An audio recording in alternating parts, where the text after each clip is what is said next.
Salut, everybody, and welcome back to the HabWrap. I'm your host, Terry Rice. You're listening to the friendliest and funniest source for anything and everything Montreal Canadiens. And last night, not today, that's right, last night the Montreal Canadiens played a game against the Colorado Avalanche. A revenge game of sorts the Canadiens looking for after the embarrassing 7-2 loss the Canadiens suffered at the hands of the Quebec Nordiques what was it, like 2 months ago? What was it, November, I think we faced? The Canadiens looking for a little bit of revenge at the very least. Also looking for their 30th win of the season. They are on 29 after the last game that they won. Obviously, that's kind of how this works. And, right off the bat, before we do get into the lines, my notes, all that stuff, I do want to apologize for not coming up last night, but there were family that was over, and they were still over after the game had ended, and by the time that they had ended up leaving, it was about midnight, and I said, nah, I'm not going to disrupt my mother and my father, my mommy and my daddy, while they're trying to sleep. I'll just record the thing tomorrow. So that's why we're coming up, I'm going to say about 5:30, 6 o'clock is when this is coming up. So I apologize for waiting so long, making you guys wait so long to do the episode, but we're here. Let's talk about it. Before the game, before we even do the lines, the Canadiens have fired their goaltending coach. That's right. Thank God Eric Raymond is gone. Eric Raymond is completely out of the organization. He did not get a thank you. He did get a we have relieved him of his services statement from the Canadiens, and the Laval head coach, and I'm gonna completely butcher this, Marco Marciano has been named the interim head coach as of right now. However, I do imagine if he does a good job with the goaltenders, that that interim tag is probably getting removed at the end of the year. However, we shall see. Maybe the plan is to name Carey Price the goaltending head coach. Either way, we'll see. We'll see what happens with that position. But as of right now, it is Marco Marciano, who was seen 2 days ago now at practice with the goaltenders with Monty and Dobesh. It's unknown, at least as far as I've seen, if he's also goaltending coach for Laval still, or if they are going to be looking to try and quickly replace him with somebody else. But regardless, Marco Marciano has joined the Canadiens. He can't be worse than Eric Raymond. This dude took Samuel Montembeault and turned him into a dumpster fire for the year. So he can't be worse than Eric Raymond. That's for damn sure. I mean, hell, one thing's for sure, he's going to make Jacob Fowler even better when he gets to the show. Probably, I would imagine, next year full-time. So let's talk about the game. The opening lines for the Canadiens were basically the exact same as the last game. Caulfield, Suzuki, Texier, Slavkovsky, Kapanen, Demidov, Bolduc, Evans, Doc, and Anderson, Deneau, Gallagher. Matheson, Gooley, Hutson, Dobson, Jack-Eye, Carrier were on the blue line. Jakub Dobesh starts for the Canadiens, and Samuel Montembeault backs him up for another game. Right off the bat, I'm going to say, after this game, I do imagine Dobesh gets the start in Buffalo. And I'm pretty sure they actually have to give... No, we actually don't play a back-to-back. I thought we played a Minnesota and Winnipeg back-to-back, but no, we don't. I do imagine they give at least one of those games to Montembeault. I would imagine, because of how bad they're slipping, maybe they go with Monty in Winnipeg, because they're a dumpster fire. I mean, they are Atlanta after all, but maybe they give him Minnesota and they go into the winter break riding Dobesh all the way. But of course, we'll see how that goes. Maybe they play Dobesh all the way through the Olympic break, but we'll see. The opening lines for the Avalanche were Lehkonen, McKinnon, Natchez, Colton, Nelson, Nichushkin, Olofsson, Drury, Brindley, and Barkov, Kelly, Kivi, Ronta. That's right. No Gabriel Landeskog. He's hurt once again. On the blue line, it was, and these probably are wrong, but I got these from Habs Eyes on the Prize. Malinsky, Makar, Manson, Burns, Gerard, Middleton. That is Keaton, not Jacob. I have no clue where Jacob Middleton is. Scott Wedgwood obviously will get the start for the Avs. Mackenzie Blackwood backs him up because he played the previous night in Ottawa. In the first Jesus, I'm getting right into the notes. In the first period, Makar has a shot that's just held and just wide, and then Natchez with a shot that gets held 35 seconds in. Goulet has a nice stick check to break up a Natchez look. Avs end up icing the puck, and right off the draw, we score! Noah Dobson with his 10th goal of the year. He scores a beauty, set up a nice shot. I believe that was the one-timer, sort of near the left circle. 56 seconds in, Montreal takes the lead. Like I said, Dobson with his 10th of the year. He scores from Hutson and Slavkovsky. The Avs pressure, but there's a shot deflected out of play. There's no shots with that pressure for the Avs. Danault on the bench, he was getting his hand sprayed, I guess numbing it a little bit, as he had ended up blocking a Burns shot. Habs look depressed, but Wedgwood ends up covering. Back the other way, Dobson holds one, and the Avalanche score. Jakub Dobeš's glove hand shows up once again. Brock Nelson scores on a long-range shot at the line. That is absolutely going to be a goal that Jakub Dobeš wants back, and rightfully so, because it was god-awful. He always has one of those goals. People seem to think it's just Montembeault that allows bad goals. No, Jakub Dobeš has a pretty damn good amount of bad goals he's allowed too. So Brock Nelson, like I said, scores his 28th goal of the season. He scores from Manson and Girard 4 minutes and 9 seconds in. So the Canadiens don't have the lead for long, but you got to think just having a lead against Colorado, no matter how much of a slump they're in right now, is always a good thing. It's going to give the team momentum. Bolduc has a pass off the boards to himself. Jack gets pressured. He ends up passing it out. And then the Canadiens go to a power play. Keaton Middleton gets called to for a cross-check on Kirby Dach. On said power play, the Avs get a shorthanded look. Drury goes just wide of the net. Back the other way, the Habs do set up. Demidov has a shot, the rebound, and we score! Nick Suzuki gets his 17th of the year. A really nice positioning, really good positioning there from Zooks. Just get in front of the net, and he's able to just whack it home. He gets his, again, 17th goal of the year. He scores from Demidov and Hutson. So Hutson, he's looking to chase down Cale Makar and Zach Werenski, surprisingly, for the lead in defenseman points this year. Either way, I think it's guaranteed. Hudson's probably going to get at least a couple votes for the Norris. Probably should win it, let's be honest. But either way, Suzuki is the guy who gets that goal. Love to see that. It's a power play goal. Canadiens are 1-for-1 on the power play. Danault on a shot rebound almost makes it 3-1 right away. And then Josh Anderson gets called to for a trip because he sticks a leg out on a man.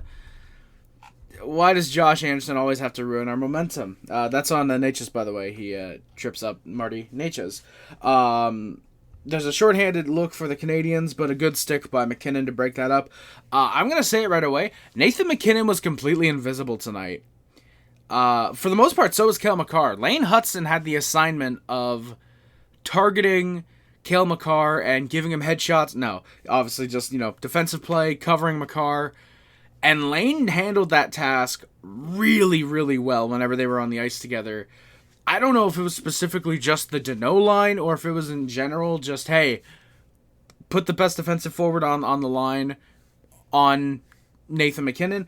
But McKinnon, like I said, did nothing tonight. Aside from that stick check, it wasn't even like, oh yeah, McKinnon had some really good chances and he was just robbed by Dobeš. No, nothing for McKinnon tonight. Just to be able to shut down the best player in the world is absolutely massive for the Canadiens. It'll give you a pretty damn good chance to win. And spoiler, yeah, we had a pretty good chance to win tonight.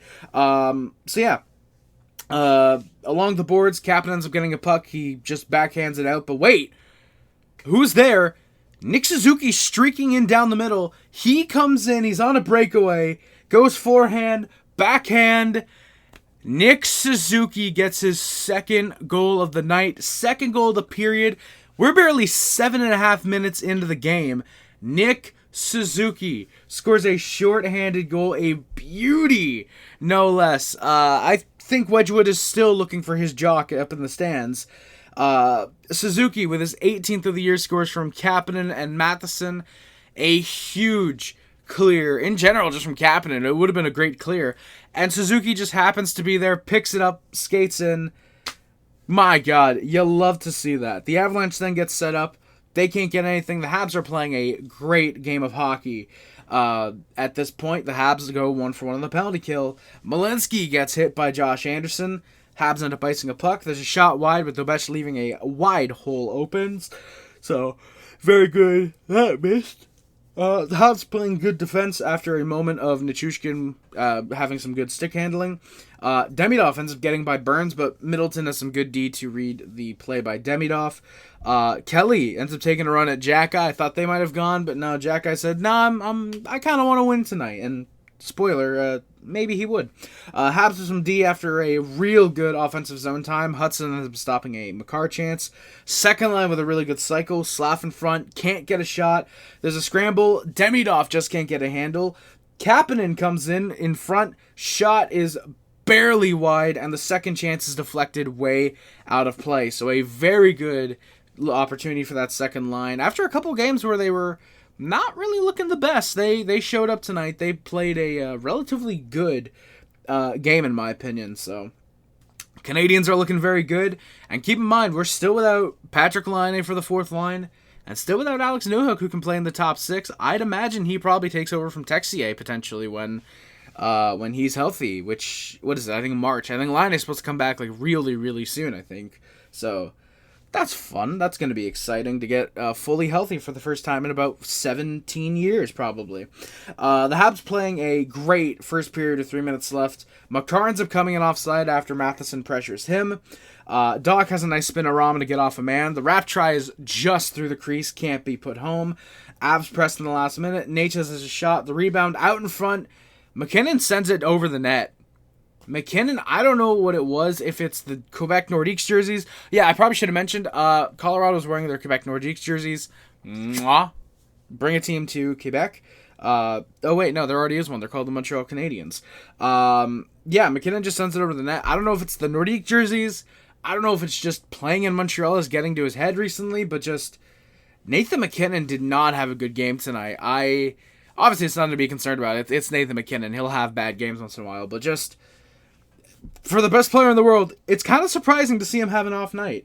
Andy in the fourth line pressed in the last seconds, but they just can't find the net. So, Canadiens have the 3-1 lead after the first period. These shots are 9-5 for the Habs as well after the first period. In the second period, Natchez has speed early, but just ends up going wide. Habs get some dump and chase, and they end up going to a penalty kill. Caulfield's called for a high stick on Lehkonen 30 seconds in. Avs can't get the zone early. McCarr eventually does. There's a shot held by Dobesh. Matheson gives a puck away in front of the zone, but Dobesh is able to bail him out with McKinnon taking that shot. That's probably the biggest chance McKinnon had of the night. Avs cycle it. There's an eventual shot, but that's deflected wide. Natchez has a shot blocked by Carrier, and he gets a clear. The Habs are 2 for 2 on the penalty kill. Brindley has a shot held by Doburst, as I should say. Dobesh, he had a good burst. You see why I combined those now. Demidov eats a high stick from Malinsky. That's a call. Malinsky kind of swung his stick at Demidov. It's not intention to injure. It's because there was a puck that was in the air, and he missed and ended up getting Demidov. Slav goes right in after Sam Malinsky. You love to see that. He gets shoved down. There's no call. There's no double minor, unfortunately. Regardless, the Canadiens do get a power play. I will at least take the 2. Habs do get set up. There's a Slav shot wide. Burns gets a clear. Avs have a short-handed press, but a nice poke by Dobesh on a pass across. Slav is in, but the pass is right to an Avalanche. If that was a Canadian there, that would have been a wide open net. Habs with a decent power play, but the Avs do kill it off. 1 for 2 on the power play for the Canadiens. Caulfield ends up trying to extend the lead. There's a good save. Bolduc has a backhand off a rebound. There's a pad stop for Wedgwood. I said Wedgwood earlier, I'm sure. He has gotten settled in a little bit at this point. Spoiler, it would not maintain. The puck comes loose right in front and a big pad save for Dobesh. After that first goal, Dobesh really settled in. He somehow still finishes tonight with a below 900 save percentage, but Dobesh played a very good second and third period when he had to make saves. There was a couple. This game probably could have finished like 7-5, 7-6. It could have finished a little bit more high scoring than it eventually did. Habs go back the other way. Hutson has a really nice shift of skating. The shot does get tipped by Doc, but that ends up being saved. And we get a little bit of a scrum. Dobesh holds a chance. There's a poke by 94. That might have been Sam Alinsky again. A couple guys end up going after him, but no penalties as a result. Someone ends up losing their stick, and Makar finds Gerard on a break. Huge save for Dobesh. I don't know what the hell Marco Marciano is telling this guy, but Dobesh looks settled in. If Dobesh keeps playing like this, he is absolutely the starter for this season. Next season, it'll be Fowler's net, obviously, but as of right now, it's looking like it's going to be Dobesh's. The second line with a nice rush. Slav eventually has a shot that's saved. Burns has a shove on Evans. Manson. This is where we get probably the biggest incident of the game and the biggest bullshit of the game. Manson ends up giving a chicken wing elbow to the skull of Gouli. Bolduc steps right in immediately. He kind of wants a fight. Of course, Manson's too much of a pussy to actually drop the gloves with someone who wants to go with him. And yeah, so as we go to commercial, we're told the refs do call a 5, but obviously it's with the intent to review. I actually prefer that, calling the 5 to get the review rather than just immediately calling it 2. We come back from commercial, and yeah, there's no call. I don't get why. I think it was good for at least a 2. Yeah, I don't get why you're not calling the headshot in the NHL in 2026. That's one of the few things that I really, really don't like, is the refs are very lenient this year. They're very much into playoff mode. Don't call what isn't super obvious. But this was super obvious. This should have been a call, at least a 2 minutes. I'm fine with not calling it a 5, because you ideally want Manson in the game so you can cheap shot him back. But call at least a 2. Call at least a 2. I don't get why you don't, but yeah, Gouli was surprisingly already back. He would end up leaving with the trainer, but he did come back, so I guess he didn't have a concussion. That's a goddamn miracle and a half. I thought the Habs needed to target Manson. We unfortunately didn't, because we were focused on doing this thing called winning. I guess the Avalanche don't know how to do that. Lehkonen gets knocked down by Gouli. You love to see that. Habs on a turnover. Evans comes in with speed on a dump and chase. Behind the net. Oh, he steals the puck off Wedgwood. Wrap. And he scores. Jake Evans gets his 7th of the year. That's now a 3-game point streak for Jake Evans. Shout out to him.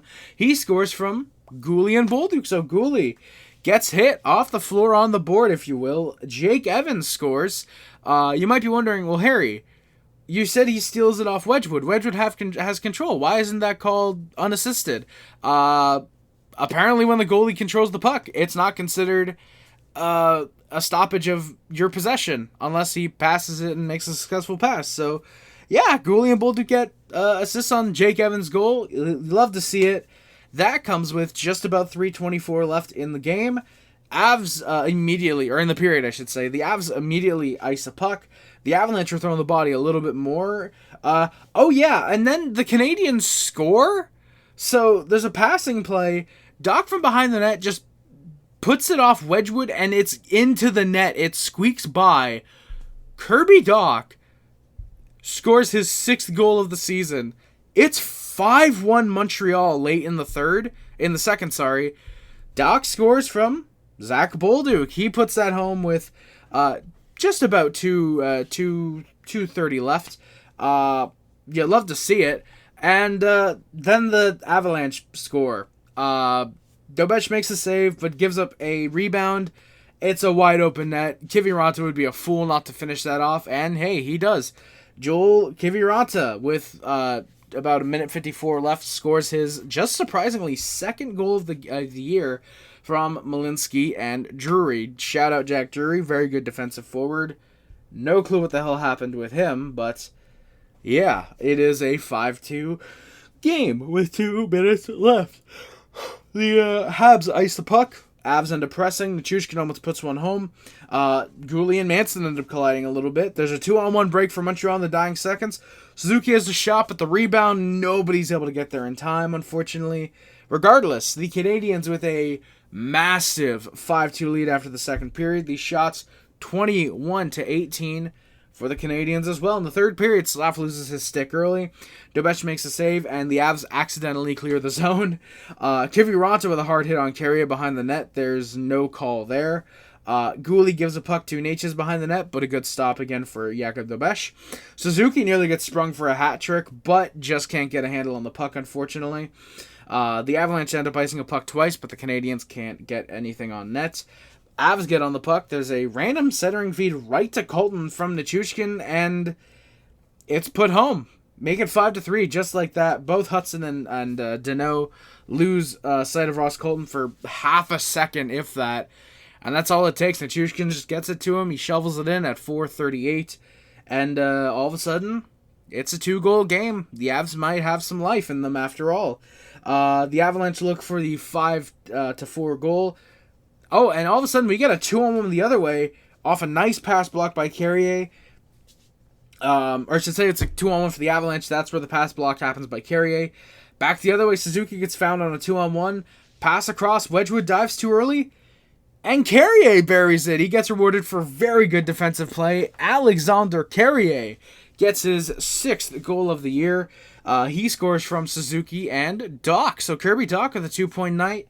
You love to see someone return from injury and they get some points on the board.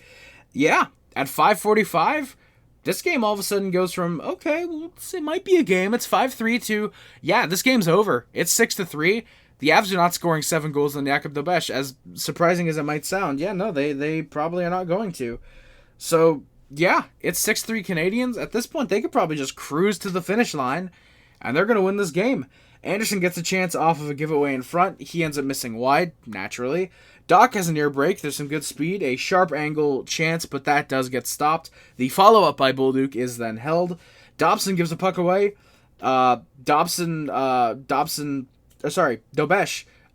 grabs it before the Avs can get to it. The Habs fans are starting the wave. That's about 8 minutes in. There's a 2-on-1 for Bolduc and Hutson. No pass. Bolduc's shot gets saved. And then the Canadiens score again. The Avs press, but it means nothing. A near 3-on-1 the other way. Make it 7-3. Slavkovsky on a wide open net. The rebound chance off of a good rush. Slav scores from Kapanen and Demidov almost exactly halfway through the period at 9:55. Yeah, it's a Canadian 7-3 lead. They are going to win this game. There's no way the Avs have any chance of coming back at this point. And yeah, cue the Olay chance with 9 minutes left. The Canadiens fans in the Bell Center are going crazy. They are officially the best team in the NHL. They have beaten the Colorado Avalanche. Not just beaten them, destroyed them. Dobesh ends up having a good pad save. Colton has a shot wide. McKinnon, this is where I mentioned that he has been quiet tonight. Avs got a few shots. Dobesh has good saves. As I joked, he's finally back above 900, which... no, he would not, I think. I'm pretty sure. Well, for the game, I think he might be. But no, actually, surprisingly, spoiler, his stats don't move after this game. The only thing that moves is another W in the win column, as opposed to a W in the loss column. Doc's line has a good press. Doc ends up beating a high stick, getting a cross-check, there's no call, and then a high stick where there's also no call. Probably getting a little bit greedy, wanting 8, but still. Demidov tries to get a 2-on-1 going. Burns ends up holding him. There's no call. Jack guy with a hard hit in the final minute. Brindley tries to jump him. Arbor gets the gloves off, but both guys end up going down. And because Brindley doesn't get his gloves off, both men just get a 2 for roughing instead of a 5 for fighting. So unfortunately, Arbor does not get another fight added to his total. We'll end the game 4-on-4. There's really nothing. That came with like 30 seconds left, by the way. So, final shots would actually end up being 29-28 for the Avalanche. A legitimately hard press by the Colorado Avalanche in the third period at the very least. But the Montreal Canadiens get the huge win, 7-3 in regulation. With that win, we are now 30-17-7 for 67 points on the year. We are now tied with the Buffalo Sabres and the Boston Bruins for third in the Atlantic Division. However, Sabres have a game in hand on us. We have a game in hand on Bruins, so it goes Buffalo, Montreal, and Boston. All three of these teams are 8 points up on the Florida Panthers and Washington Capitals. for the, at the very least, the second wild card spot, at most third in the Atlantic. For Florida, at least, Washington obviously can't transfer over to the Atlantic Division halfway through the season, as fun as that might actually end up being, to see at least. But, yeah, the Canadiens holding on to a wild card spot as of right now. A massive, massive game against Buffalo tomorrow. It's so weird to say that. But yeah, a massive, massive game against... The thing about the game being tomorrow, not a big game against Buffalo. You get what I mean, I'm sure. But yeah, a big, big game against Buffalo tomorrow. You should ideally try and beat them. I get that the season series really means nothing unless you're a Buffalo fan. But regardless, the game against the Sabres, it's a 4-point game. If you end up winning in regulation, you overtake them. They do have a game in hand still, but at that point you have a little bit of favor in your hands. So the Canadiens, we shall see. The Canadiens, by the way, have actually scored the most goals in the Atlantic Division, so their goaltending just needs to be a little bit better, which... again, given Marco Marciano is the goalie coach right now, and he's been pretty damn good in Laval this year. Well, since he's joined the organization, 2013? I think he joined as goalie coach, 2016, right? He was hired as the St. John's, when it was the St. John's Ice Caps, head coach, I'm pretty sure. Or goalie coach, sorry. So, yeah. That'll do it for the actual game recap. We're going to get into the stats, and then we're going to work our way on out of here. Reminder, 3 more games left until the Olympic break. It's Buffalo, and then I believe it's Minnesota, then Winnipeg. So we play, again, just a reminder, it's Buffalo tomorrow. That's a 7 start. Monday, February 2nd, it's Minnesota in Minnesota. Actually, our last 3 games are all on the road. So Minnesota, that is for some reason a 7:30 start. And then Wednesday, February 4th, we play the Winnipeg Jets. That is a 7 p.m. start, thankfully. We have only 2 more road games that start after 7. Start at 7:30, I'll say, but that are late games for the remainder of the year. And that is, of course, 2 of the 3 in the road trip for California, San Jose and Anaheim. And LA is technically an early game. It's a 7 start, but you get what I mean. For LA, it's a 4 p.m. start. So, yeah.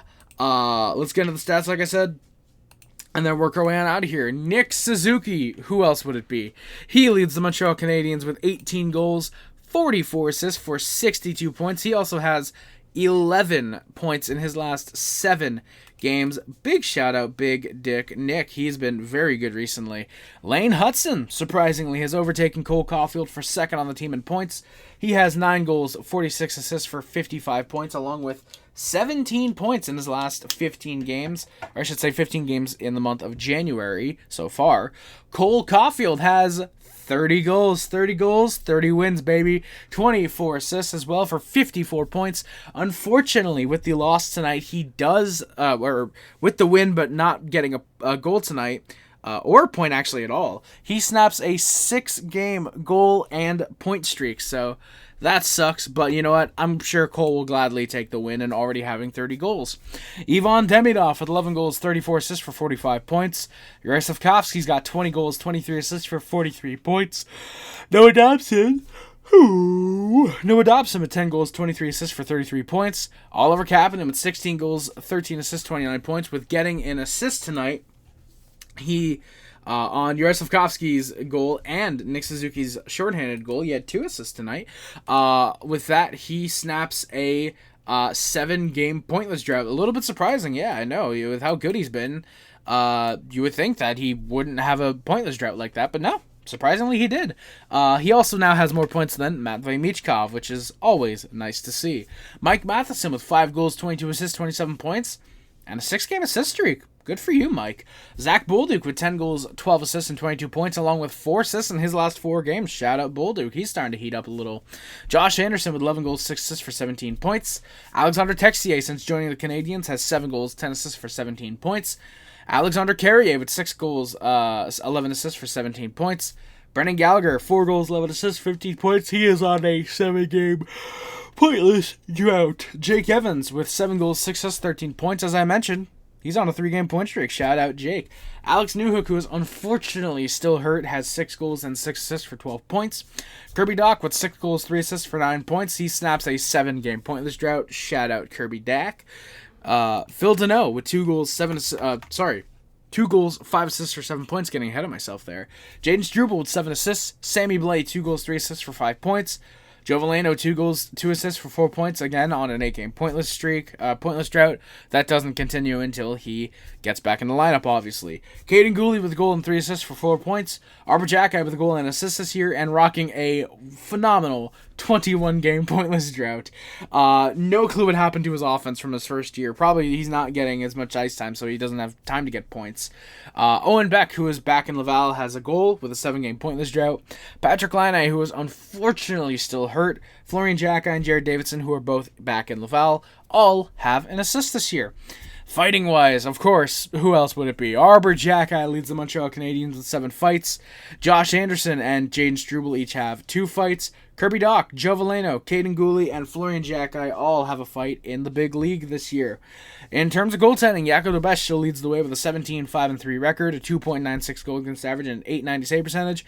Yeah, I told you. Literally, his stats didn't change, and somehow they all didn't change. Samuel Montembeault with a 9-8-2 record, a 3.46 goals against average, and an .868 save percentage.